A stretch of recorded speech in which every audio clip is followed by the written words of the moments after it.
பசங்களா, நம்ம இன்றைக்கி வந்து சாமிக்கு வச்சு கும்பிட்றதுக்கு வந்து ஒரு பிரசாதம் தான் பார்க்க போகிறோம். அது வந்து பெருமாள் கஞ்சி. இது எப்போவுமே புரட்டாசி சனிக்கிழமை தளிகை போடும்போது நம்ம வீட்டில் பாயசம் செய்கிறதில்ல, இந்த பெருமாள் கஞ்சி தான் செஞ்சு சாமி கும்பிடுவோம். அது எப்படி செய்யறதுன்னு சொல்லி பார்க்கலாம். ஓகே, அதில் என்னென்ன தேவைன்னு பார்த்துக்கலாம். இதுக்கு வந்து பச்சரிசி வேணும். என்கிட்ட மாவு பச்சரிசி இல்லை, அதனால் நான் ஜீரக சம்பா தான் இருந்துச்சு, அதை எடுத்துக்கிறேன்.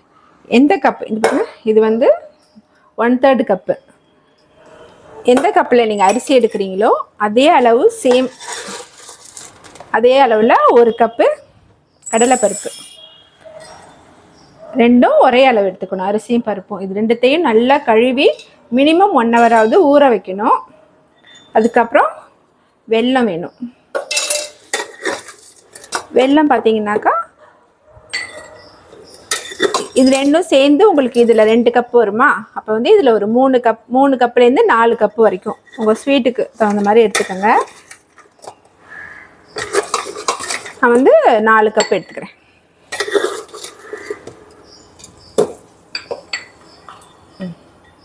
மூணு கப் எடுத்துக்கிறேன். 3.5 கப்பு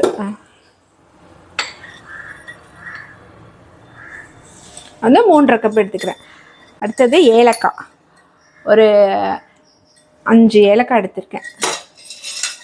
ஒரு பிஞ்சு சால்ட்டு.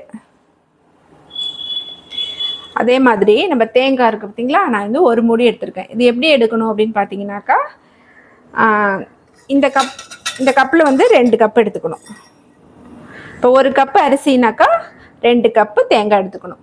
அது திருவண்ணம்னாக்கா 2 கப்பு தேங்காய் வந்துடும். அதனால நான் ஒரு மூடி எடுத்திருக்கேன். அடுத்தது வந்து இந்த தேங்காய் இருக்குது பார்த்தீங்களா, இது வந்து பல்லாக அரைஞ்சி வச்சுக்கணும், கடைசியில் நெய்யில் வறுத்து போடுறதுக்கு. இதெல்லாம் தான் தேவையான பொருட்கள். இந்த தேங்காவை வந்து நம்ம பல்லாக அரைஞ்சிக்கலாம். இது போடலின்னாக்கா முந்திரி பருப்பு கூட நீங்கள் வறுத்து போட்டுக்கலாம். இன்னொன்று வந்து பெருமாள் கஞ்சிக்கு வந்து இந்த மாதிரி எதுவுமே வறுத்து போடக்கூடாது. அது எவ்வளோ சிம்பிளாக இருக்கணுமோ, அது வந்து கஞ்சி தான், பாயசம் கிடையாது. அதனால் நம்ம எதுவுமே நெய்யில் வறுத்து போடக்கூடாது. ஆனாலும் முன்னாடியெல்லாம் போட மாட்டாங்க, நம்ம இப்போனா அதெல்லாம் நெய்லெல்லாம் வறுத்து போட்டு தான் சாப்பிடுவோம். அதெல்லாம் ஒரு டேஸ்ட்டுக்கு தான். ஆக்சுவலாக கஞ்சி அப்படின்றப்போ அதில் உங்களுக்கு நெய், முந்திரி பருப்பு அதெல்லாம் எதுவுமே போடக்கூடாது. இதுதான் ஒரிஜினல் ரெசிபி. தேங்காய் வந்து பல்லாக அரிஞ்சாச்சு. இது வந்து நல்லா நெய்யில் வறுத்து வச்சுக்கலாம். அடுத்தது வந்து நான் இதுவுமே நல்லா கழுவி ஊற வச்சுட்டேன். பாருங்க, அரிசியும் பருப்பும் நல்லா ஊறி இருக்கு. நல்லா கழுவி ஊற வச்சுருங்க. இப்போ இதை வந்து மிக்சியில் போட்டு அரைக்கணும். இதை அரைக்கும் பொழுது நம்ம வந்து தேங்காவையும் சேர்த்துக்கணும்.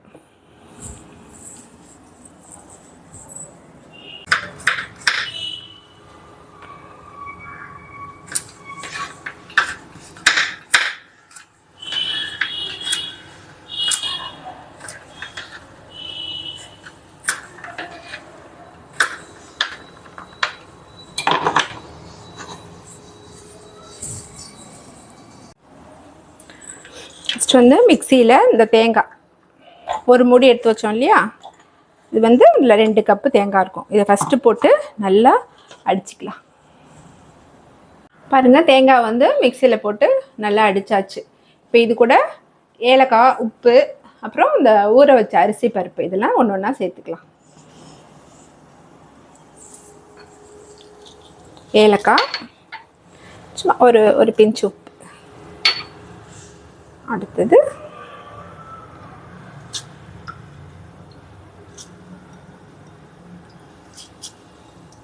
இந்த தண்ணியை ஊற்றிக்கலாம். இதில் வந்து நீங்கள் தண்ணி ஊற்றி அரைச்சிக்கலாம், ஒன்றும் பிரச்சனை இல்லை. இது பெரிய ஜாரில் போடலாம், இருந்தாலும் சின்ன ஜார் தான் நல்லா நைஸாக அரைக்கும்.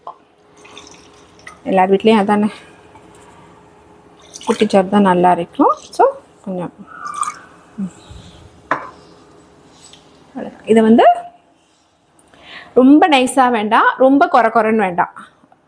ஒரு நம்ம உப்புமாலாம் செய்வோம் இல்லையா, பொடி ரவை, அந்த பதத்துக்கு நம்ம நல்லா அரைச்சிக்கணும். அரைச்சிட்டு நான் பதம் காட்டுறேன். பாருங்கள், இதை அரைச்சிட்டு வந்துட்டேன். பதம் பார்த்துக்குங்க, இந்த அளவுக்கு இருக்கணும், குறைப்பாக இருக்கணும்.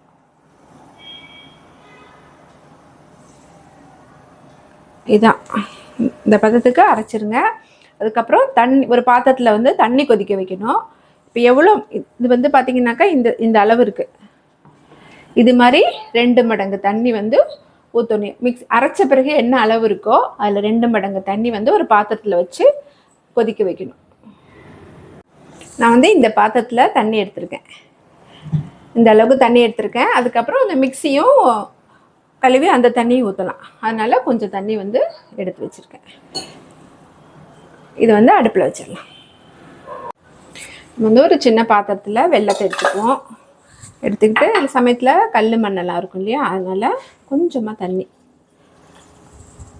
ஒரு 30 ml அந்த அளவுக்கு தண்ணி போதும். இது வந்து ஒரு அடுப்பில் வச்சுருவோம். இந்த அடுப்பில் வந்து கஞ்சிக்கு வந்து தண்ணி வச்சுருக்கோம். அது நல்லா கொதிக்கணும். அதுக்குள்ளே நம்ம வெல்லத்தையும் ரெடி பண்ணிடலாம்.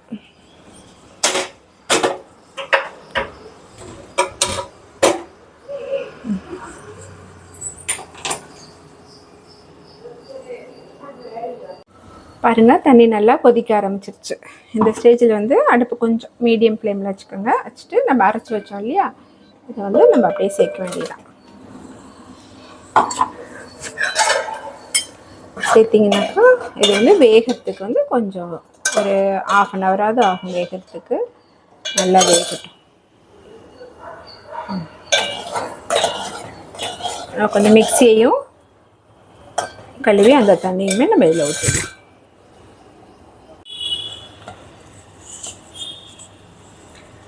மிக்சி கழுவி அந்த தண்ணியும் அப்படியே ஊற்றிட்டேன். இன்னும் இல்லை, மிக்சியில் கொஞ்சமாக தண்ணி ஊற்றி ஒரு half glass தண்ணி ஊற்றி ஒரு சுற்றி அவ்வளோதான். மிக்சி க்ளீன் ஆன மாதிரியாச்சு.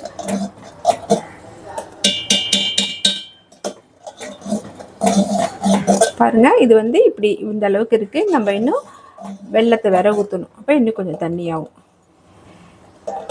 இது வந்து இந்த கன்சிஸ்டன்சியில் தான் இருக்கணும். ஆனால் வேகும்போது இன்னும் கொஞ்சம் கட்டியாகும். எப்படியும் ஒரு மினிமம் ஒரு 20 minutes ஆகுது வேகணும். கண்டிப்பாக நீங்கள் அடிகனமான பாத்திரம் தான் வைக்கணும். அப்போ தான் அடி பிடிக்காமல் இருக்கும். இப்போ பாருங்கள், வெல்லம் பாருங்கள், வெல்லமும் நல்லா கரைஞ்சிருச்சு. நம்ம போட்ட வெல்லம் எல்லாம் கரைஞ்சிருச்சு. இதை நம்ம ஆஃப் பண்ணிடலாம். அது ஊற்றும் போது வடிகட்டி அப்படியே டைரெக்டாக ஊற்றிட வேண்டியதுதான். இது வேக மட்டும் கொஞ்சம் நேரம் ஆகும். நம்ம வந்து கொஞ்சம், எனக்கு இங்கே இடம் இருக்குது பார்த்தீங்களா, எவ்வளோ இடம் இருக்குது பாருங்கள். இந்த மாதிரி கொஞ்சம் பெரிய பாத்திரத்தில், அடிகனமான பாத்திரத்தில் வச்சுக்கோங்க. அப்போ தான் கரெக்டாக இருக்கும். இப்போ நம்ம வந்து மூடி வச்சிடலாம். இப்போ தண்ணி நிறையா இருக்கும்போது நீங்கள் மூடினீங்கனாக்கா பொங்கி ஊற்றிட்டுருக்கோம். இது சீக்கிரமும் வேகணும். அதனால் நான் மூடி அடுப்பை ஃபுல் சிம்மில் வச்சிடுறேன். 15 minutes வரைக்கும் அதை டிஸ்டர்ப் பண்ண வேண்டாம். 15 minutes கழித்து பார்ப்போம். நீங்கள் வந்து உங்களுக்கு சந்தேகம் இருந்துச்சு, தண்ணியெல்லாம் கம்மியாக வச்சுருப்போமோ, இல்லை வேறு மாதிரி பொங்கியெல்லாம் ஊற்றுதோ, நிறைய ஆகிடுச்சோ அப்படிலாம் இருந்தாக்கா தயவு செஞ்சு மூடி வைக்காதீங்க. ஏன்னாக்கா இது ரொம்ப பொங்கும். நான் வந்து கரெக்டான தண்ணி வச்சதால், அடிகனமான பாத்திரங்கிறதுனால தான் மூடி வைக்கிறேன். நீங்கள் வந்து ஓப்பன் பண்ணி வச்சுக்கிட்டே அப்பப்போ கிளறி விட்டுக்கிட்டே கூட நீங்கள் சமைக்கலாம். ஒன்றும் பிரச்சனை இல்லை. வந்து 10 minutes ஆயிடுச்சு. நம்ம நடுவில் ஒரு வாட்டி கலந்து கொடுத்துக்குவோம். பாருங்க, அடியெல்லாம் எதுவுமே பிடிக்கல, கரெக்டாக இருக்கு. திருப்பி மூடி இன்னும் ஒரு 5 minutes. டக்குன்னு வெந்துடும். இது ஒன்றும் இல்லை. இன்னொரு 5 minutes வேகட்டும். நம்ம அதுக்கப்புறம் வெல்லம்லாம் போடலாம். மூடி வச்சுருக்கோம். சிம்லேயே தான் இருக்குது அடுப்பு. பாருங்கள், கரெக்டாக 15 minutes ஆயிடுச்சு. இதுலேயே நல்லா வெந்துருச்சு. அடியும் பிடிக்கல, தண்ணியும் ஊற்றலை, கரெக்டாக இருக்குது. பாருங்கள், நம்ம ஊற்றின தண்ணியே கரெக்டாக இருக்குது. இல்லை, நம்ம வெல்லம் தண்ணி ஊற்றும்பொழுது கன்சிஸ்டன்சி வந்து கரெக்டாக வந்துடும்.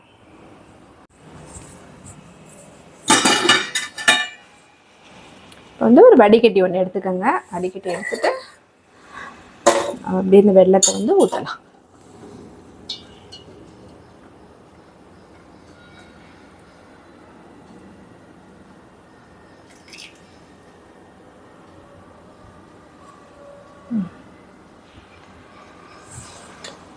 தெரியுதா, மண் இருக்குது பாருங்கள், கருப்பு கருப்பாக.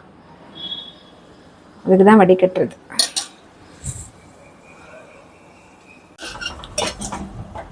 வெல்லத்தை ஊற்றியாச்சு. ஊற்றிட்டு நல்லா கலந்து விடுங்க.